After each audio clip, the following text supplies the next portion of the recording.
Hello everyone, and welcome to another Genshin Impact YouTube video. Today I'm going to talk about 10 things I wish I knew when I started playing the game. The game has been out for about a month now, and there's been a lot of positive feedback from the community about their experience throughout the game, with the exception of that one thing everybody knows is an issue. But outside of that, it's been an overall good experience, and some of my friends who are below AR30 are still learning some things and figuring out things as they're playing through the game. And I wanted to make this video for some people who might be coming in as new players for 1.1 update, or if you're a veteran player, maybe you'll still be able to learn something from this video, as I had talked to some of my friends, and when I mentioned some of these things, they weren't entirely sure about them. So hope that this is helpful for you guys. Let's get into the video.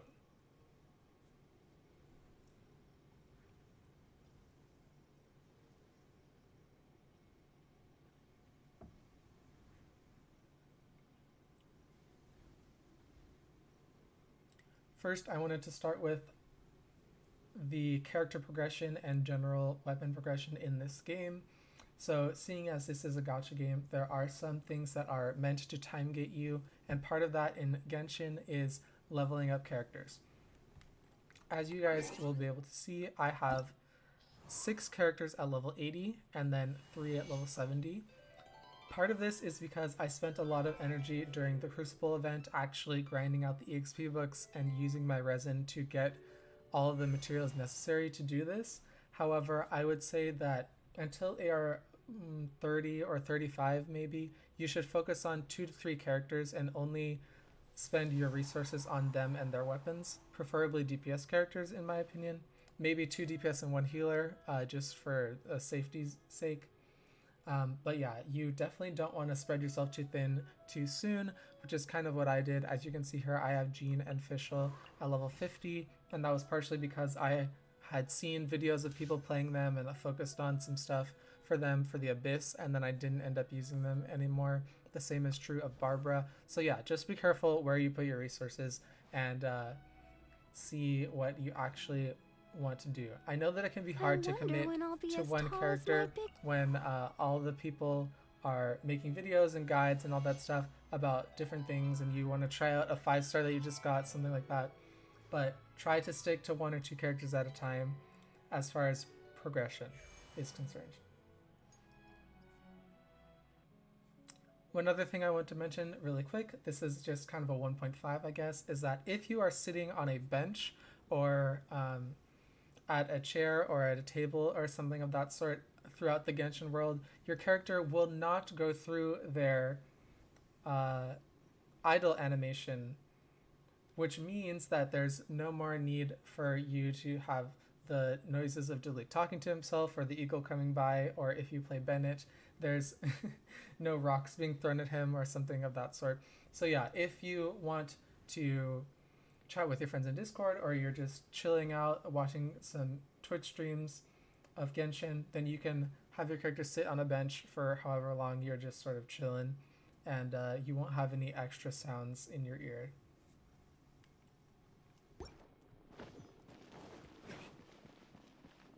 The next thing I want to talk about is while you are inside of a domain, you can still access a few of the features the game has to offer. As you can see in the top right, you can still press all of these buttons to access the event menu, battle pass, wish menu, domain book thing, your inventory, and then the character menu. There are also hotkeys that allow you to access all of those things. Pressing escape will just ask if you want to leave the domain. But if you're in a domain and you don't have healer, or your healer died or something of that sort, you can press B and open the food menu and still take part in and use any item that you want in here.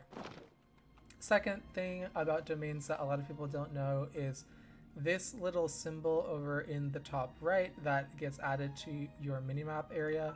If you click that, it'll actually tell you what the leyline order of the domain is. So if you forget what the debuff is that is going to be affected to you, or if you have a specific damage buff and you want to double check it, then you can go ahead and click that in the upper left.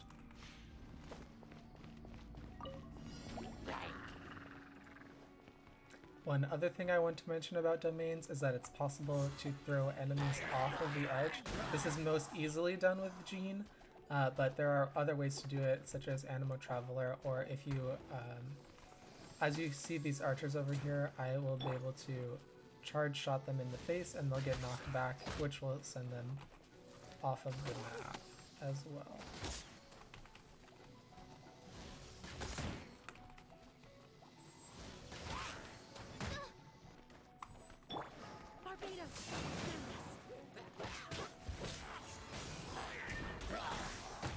In the same way that throwing the enemy off of the edge counts as a death, you yourself will also die and reset if you jump off the edge, which is an unfortunate end. The next thing I wanted to talk about is that Q and dashing will provide you with iframes. Every character's Q is known as their elemental burst, or some people call it their ultimate skill. But whenever you use that, for some 5-star characters, it will send you into a cutscene that will be invincible throughout the duration of the cutscene. And for a majority of the 4-star characters, it just activates a skill that has an iframe throughout the skill's cast animation. So the easiest way to tell this is whenever the skill's animation is over, then you are able to be targeted. The one that is probably the most confusing in this regard is Fischl's. While she is casting the skill, there's an iframe, but as she's flying around as in her bird form combined with Oz, it is no longer an iframe. So yeah. The other thing is that whenever you dash, you can only dash a total of twice in a row before you are set on an internal cooldown. So the initial iframe of dash can only be activated 2 times in a row. I will just showcase this with some abyss mages.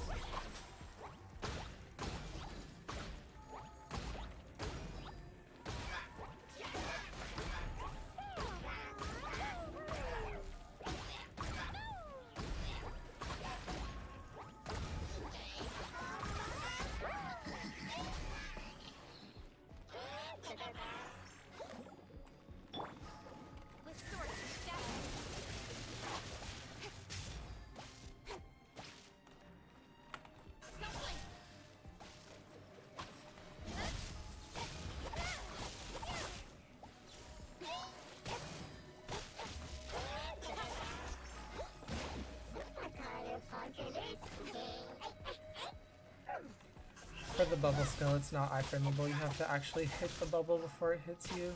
Very unfortunate part of water abyss mages.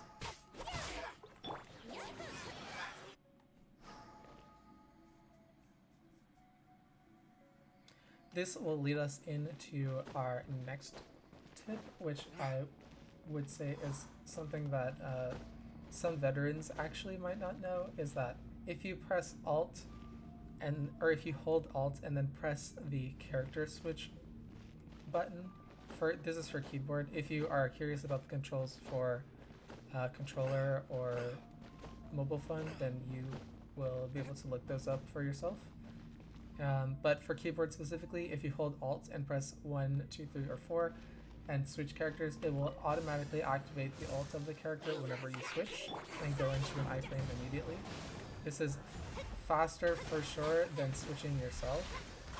A lot of people still will switch themselves, and it's not always the best if you're trying to iframe the skill.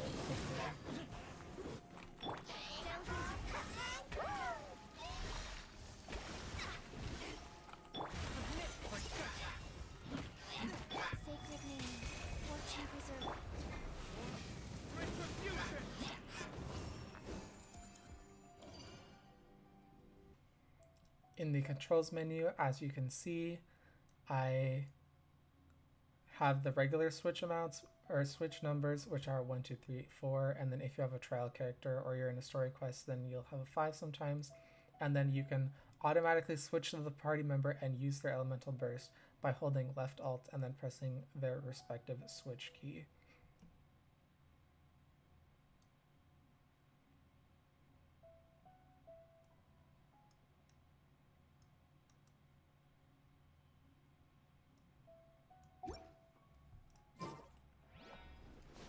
The next thing I want to talk about is being able to teleport out of almost any situation. As far as I have noticed, there is, if you are in danger or you feel like your characters are about to die or you're going to wipe or something, whether that's because you're going to run out of stamina climbing up and take a bunch of fall damage, or you're going to drown, or you're in a fight that you have the wrong characters for, or something of that sort, you can teleport out of literally any situation. So if, for example, I see this Pyro Abyss Mage down here, and I decide I want to fight him, then the method of killing yourself with plunge fall damage is not the way to fight him. But now I have a dead Diluc, and I'm only using Klee, Chi-Chi, and Venti, which is not ideal. I would probably want to use a water character here in order to break the shield more easily, so I would actually just teleport out entirely.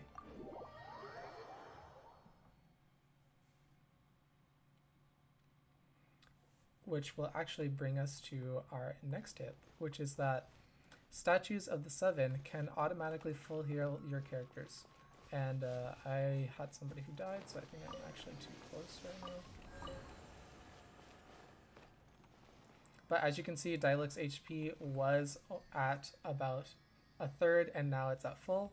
So something that quite a few people don't actually know is that you can change the setting under the Statue of Blessing so that it says auto recover when nearby. You can either turn this off entirely if you feel like it, or leave it on. I personally like having it at 100% so that whenever I teleport near a statue, it full heals my entire party.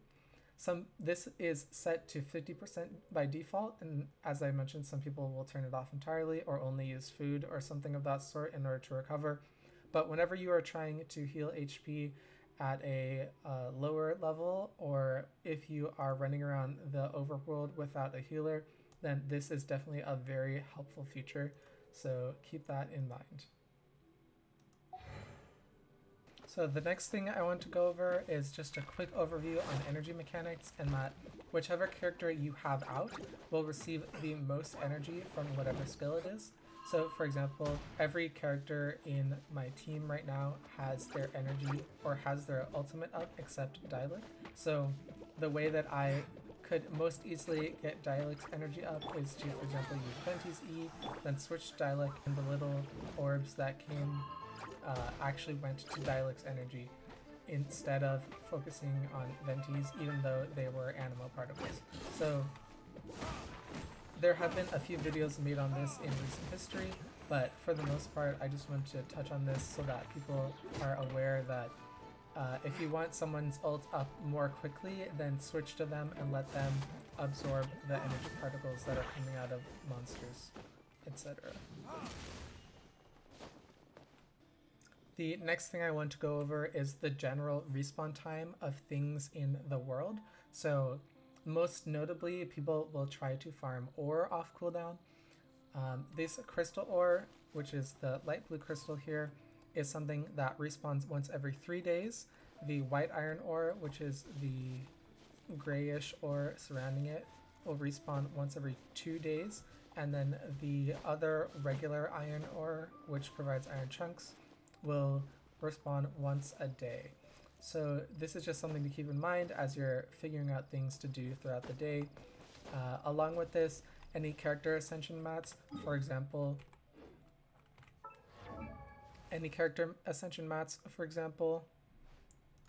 if I'm looking at this lamp grass, which is used for ascending Diluc, then I would want to check on that every 2 days. The same is true of every material for character ascension. Really?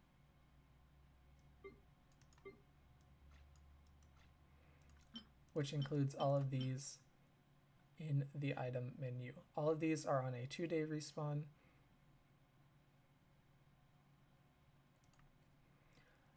Any item that is used in a food recipe that you collect from the world is on a 1-day respawn. Or rather, I should say any item that is exclusively used in a food recipe.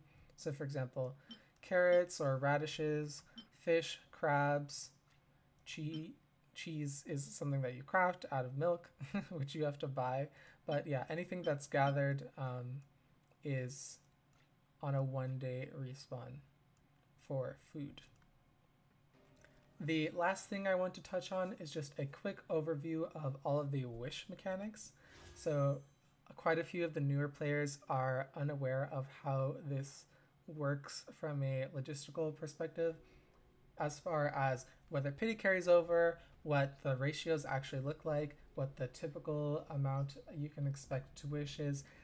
There's entire videos about these things, but I will touch on it just really quickly. So first off, for the exclusive character banners, these 4 stars have a very high rate up. If you look at the details, I believe it is a 75% chance for them overall. And that just translates to basically every time you get a 4-star, it's a 50% chance it will be one of these 3 characters, specifically for the Clee banner. And then if you pull a character that is not, or if you pull a 4-star that is not one of these characters, then the next 4-star is guaranteed to be one of these 3 characters. The same is true of 5 stars. This is where there's a mistranslation, or I would say a misnomer in the details of the character specific banner. So if I pull a 5-star that is not Clee on Clee banner, my next 5-star is guaranteed to be Clee. This is something that is mistranslated when you read right here, I believe. It says the first time you win a 5-star item in this event wish, there's a 50% chance it will be the promotional character. If the first 5-star, blah, blah, blah, blah.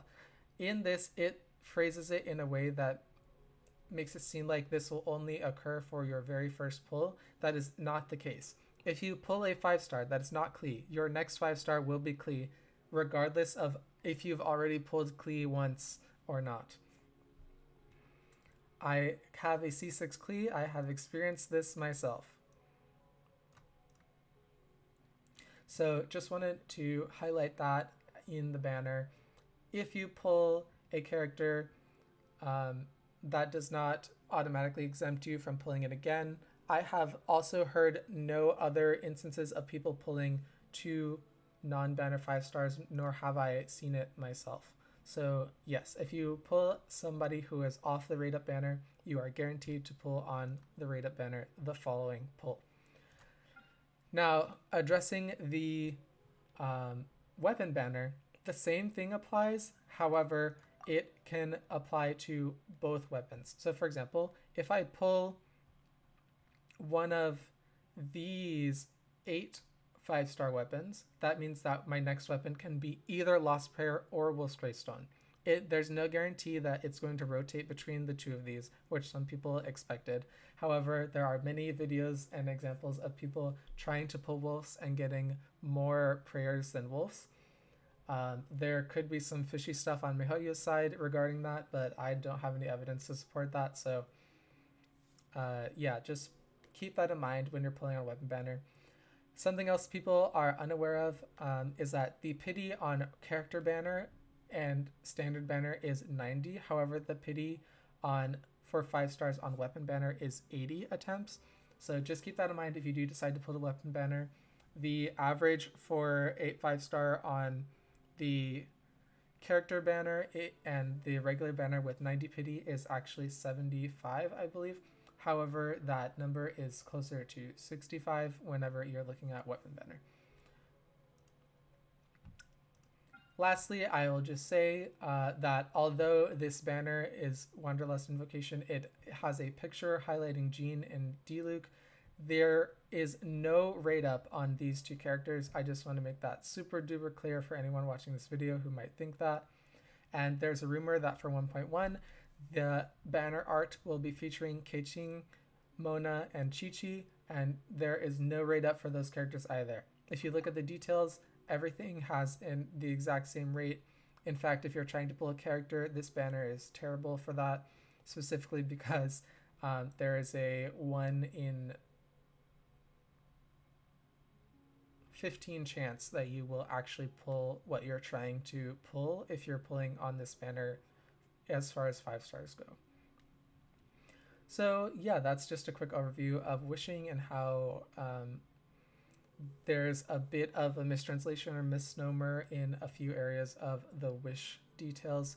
Just keep that in mind if you guys are planning to whale or if you are aiming for a specific character or weapon in the future.